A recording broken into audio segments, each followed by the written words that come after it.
20 years ago, I began a career in the private sector as a businessman and an attorney. And when I began my career, I had very simple goals. I wanted to provide a better life for my family, a good, solid life for my family, and I wanted to help my clients achieve economic success in their dreams. And I have devoted the last 20 years of my professional life to achieving those goals. As an attorney, I have worked for Western New York clients, businesses, and families in courtrooms, in boardrooms throughout this entire state, and in fact, often across the country. And I have always taken with me every day in my professional career an appreciation for the courage and conviction that businesses and families have had to be a part of this community, to stay in Western New York, and to make our life collectively what it is as a special place. As a business owner, my partners and I have also taken up that commitment. We have worked to grow a business that employs nearly 400 people across the state of New York. As a business owner, I know what it is to develop a strategic plan for a business, to set a budget to that strategic plan so that the business can have air behind it and wings behind it. And that strategic vision is more than a vision. It's an actual engine for economic growth. I have, with my partners, issued paychecks every 2 weeks and know the responsibility of meeting a payroll. And I've signed the fronts of those paychecks, not just the backs of them. I have admired the courage of so many in Western New York to stand for our community and to continue on the fight to make Western New York great. And I have embraced the responsibility to do my part as a business owner and an attorney and a professional in this community. Unfortunately, over the same 20 years, Albany has not embraced its responsibility to us, the taxpayers and businesses and families of this state.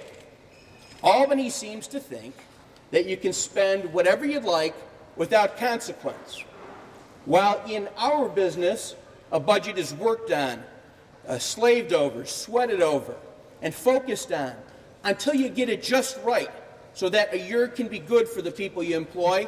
Albany's budgets are haphazard. They're filled with gimmicks and backdoor borrowing. And if you haven't noticed in the last month, they're not on time. Again, a month late.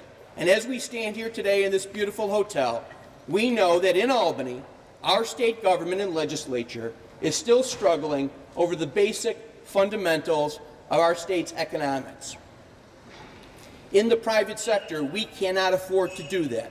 In government, it seems that that's all they can afford to do.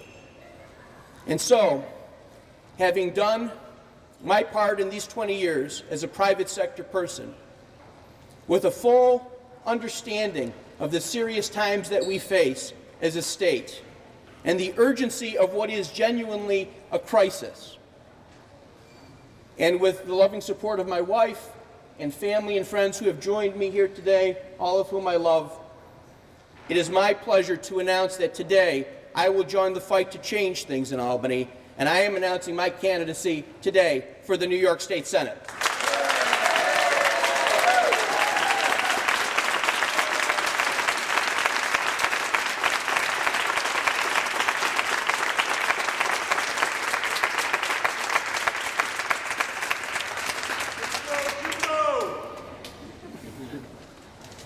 The solutions to the problems that have crept up over many decades are not easy. The problems that we face have not come upon us over days or weeks or months, and they won't go away over days, weeks, or months. But with an optimistic vision that New York can be better, with an optimistic collective leadership that we can pull together as a region, the problems can go away. There are a number of solutions we have to address and address aggressively. And I plan to go to the state Senate to do those things aggressively. I am not planning on being a career politician. I love my life. I love the business that I've helped build. And I plan to go to contribute to the solution in Albany like citizen legislatures should under this state constitution that we have. And I plan to do it for the people in Western New York.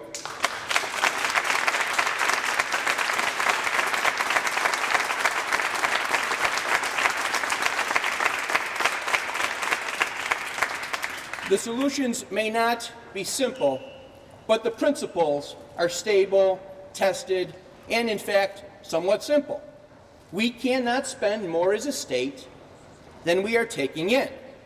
We have to stop the addiction to deficit borrowing in state government, where the legislature and the governor, after sitting around for 4 months, not getting a budget accomplished, and then sitting for 2 or 3 days a week for another month or two usually, and still not getting a budget accomplished, at the end of the day result to gimmicks and backdoor borrowing and quick fixes so that our debt goes up and the problem is not fixed. We need to take a serious look at issues regarding spending on Medicaid. New York's Medicaid program is a Rolls-Royce program that we cannot afford as taxpayers. We simply can't. When you take the Medicaid programs in Texas and California, the New York program equals those two programs combined, and it is just not something we can afford. So on day one in the state legislature, I intend to compassionately work with the fellow legislators to ensure that we reform Medicaid spending in a way that will bring our spending in line with other states that are more reasonable towards the federal minimums, and use that budgetary savings and that economic engine to help companies grow jobs and create economic opportunity so that people will have the private sector opportunity to work, raise a family, and have health care in this state.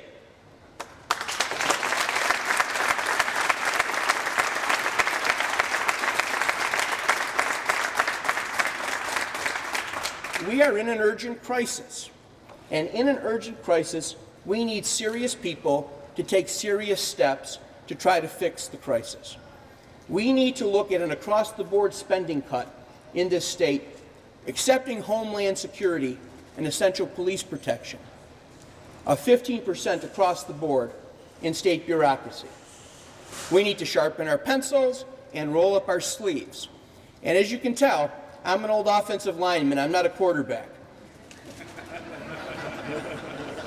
But the work on the football field, in my experience many years ago, gets done in those trenches. And then the quarterback can look good. I'm happy to get in a three-point stance and go into the trenches and find how we're going to cut the budget in this state, department by department, bureaucracy by bureaucracy, bureaucrat by bureaucrat, until the taxpayers in New York receive a fair return for their investment in government.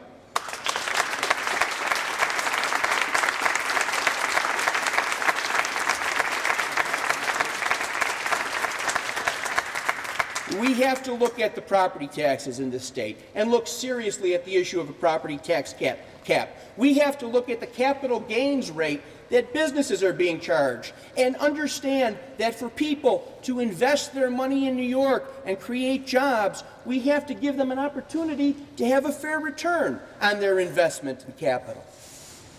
You cannot hate the job creator, as my old friend and mentor Jack Kemp said. You cannot hate the job creator and love the job. And a big part of me in this campaign is what I learned from my late friend Jack Kemp.